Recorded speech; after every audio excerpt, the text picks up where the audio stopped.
Forget the intro. I'm in my car right now. I had to run to the car when I found out this news. No lie. I was like, man, I had to tell the people, hold on real quick. I got to go right in the car and break down this news.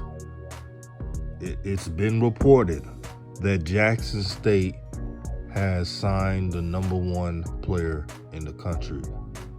I've never in my life have seen a recruiting story, a recruiting situation like this ever, where the number one player in the country signs with an FCS team in this modern day of football. Never seen it. Travis Hunter. He's listed as an athlete. He is the definition of a 5-star. And I see why he's the number one player. He could do it all. And what's amazing about him is that if he just listed himself as a wide receiver, he would be the number one player. If he just listed himself as a running back, he would be the number one player. If he just listed himself as only a corner or only a safety, he would be the number one player.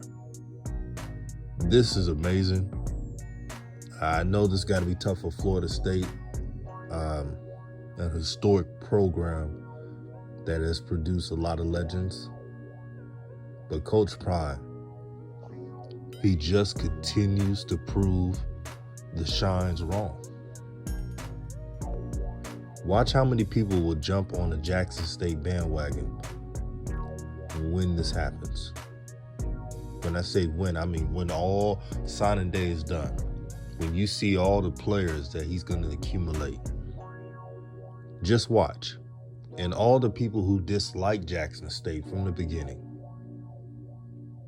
or the certain people who were fans of Jackson State at first and then stopped being fans of theirs, they're going to jump back in the bandwagon too. Just watch. This is glorious. Coach Prime, thank you, brother. I truly mean that. Thank you for changing the game of football, college football. This is what leveling the playing field looks like.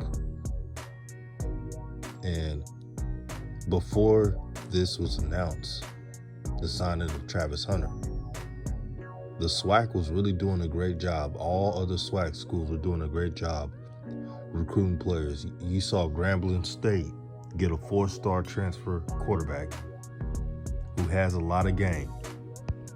From what I've seen on film, he was very talented. The UCLA situation was due to them having too many quarterbacks. Shout out to the CFL podcast. As he pointed out, UCLA had 6 quarterbacks, so someone was bound to transfer. For Hugh Jackson to get that brother from UCLA to come to his team, that's going to be big for their program. The only bad thing is, since Jackson State is, since they got Travis Hunter, and I'm sure they're going to get more, are they going to get Zach Evans? When I listened to what Coach Prime talked about at Barstool, that they're going to make history, and he didn't say it with just one player. It sounds like multiple players. So my question is Zach Evans going to commit to Jackson State? Because if you get Travis Hunter and Zach Evans, and then you add offensive line, man, that would be tough to defeat that team. I don't care what FCS team. I don't care if you North Dakota State. I don't care if you're James Madison, Sam Houston State. This is the type of team, no matter what you game plan for, it won't be enough. It won't be enough. But Jackson State and the Jackson State fans, you guys deserve this so much, man. So much. When people laughed at your team when you was losing for 6 years, You had to deal with all the backlash and this just putting down the university on a daily basis. You go on message boards in the past and see things saying Jackson State will never win, or they won't win in a long time. This year they're 11-1, should have been 12-0. If they would have switched offensive coordinators, they would have beat ULM. But speaking of FBS teams, I wonder if any FBS team is going to try to schedule Jackson State. I doubt it. Like the elite ones, I doubt it, because even though they probably feel that they could beat Jackson State, and they should. Like if you're an SEC team, if you're Georgia or Ohio State or Alabama, yeah, you should be a Jackson State team. But that's a waste of scheduling. You know how it is. These type of teams want to schedule, and then again, Ohio State doesn't even schedule FCS teams, so I respect that.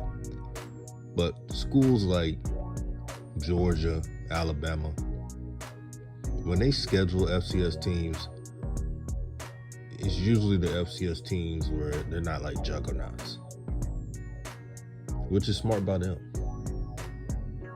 But I would like to see Jackson State schedule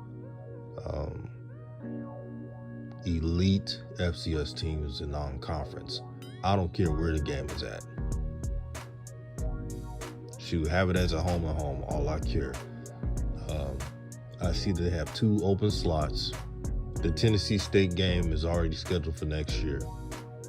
And Tennessee State just got a quarterback from Penn State, so it's going to be very helpful for them. Make it happen.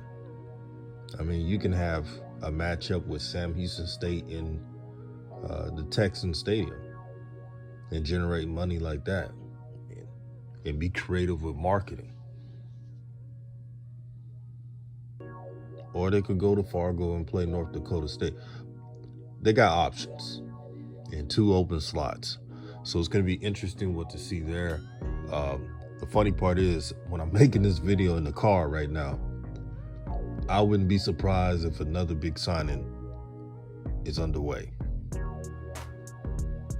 This year's signing day is really, really been historic. Not only Jackson State, but you see the University of Texas flipping to everybody at a rapid pace. And don't forget, people were so pissed off about this NIL deals and everything else. I knew this would be great. I knew it. Because what it does is it gives the player more options. I've seen a lot of prospects this year sign to smaller schools, because bigger universities, they can't really sign everybody and play everybody. So that's what it's doing. To all those football purists out there that didn't want these young brothers and then sisters who play on other sports to make all this money, you may not like it, but it's the right thing to do. If a coach can leave out of nowhere and get hundreds of millions of dollars, a young man or woman should have the right, within any sport, to get an NIL deal, make money on the side, transfer if they feel like the situation is better for them. But it's the day of the times now, and I love it.